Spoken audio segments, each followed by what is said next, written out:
All right, I'm gonna throw some more seed on this new health strip renovation. It's 26 days since seed down, April 29th, and I don't know how much seed I'm gonna use, but I'm gonna measure before and after. It's gonna go off visually on the washout areas. I'm gonna go pretty heavy.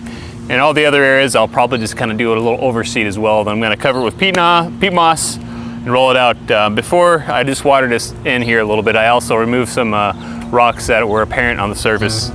So let's get to it. You can see right here, that's exactly what I'm looking for. So when I toss some seed on this, it's naturally gonna go down in those little holes.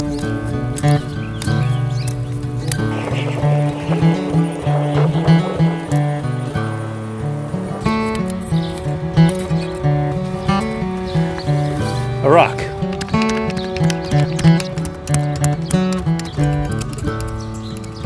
All right, finally done. I don't know how long it took, probably 15 or so minutes.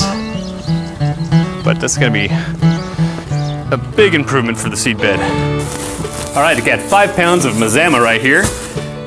Gotta put over there, well not all of it, I just got 5 pounds because I don't make the trip out there, it's pretty far. So I might as well buy a bunch. I'd rather have too much rather than too little. Again, it's a Kentucky bluegrass, a monostand of Mazama. Some people pronounce it, was it Mazama? But we're in Missouri, so it's Mazama. Love the smell of seed. It's probably pretty heavy.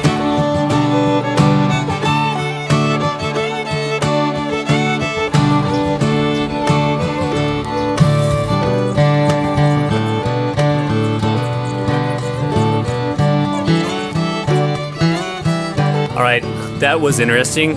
So I got done throwing down the seed and calculated again, and I ended up going at a rate, and mind you, an overseed rate at about 11 pounds per 1,000 square feet. Now that's higher than what the normal recommended rate for Mazama is, which is I believe it's 2 to 4 pounds. So no turning back now. Let's see how it does.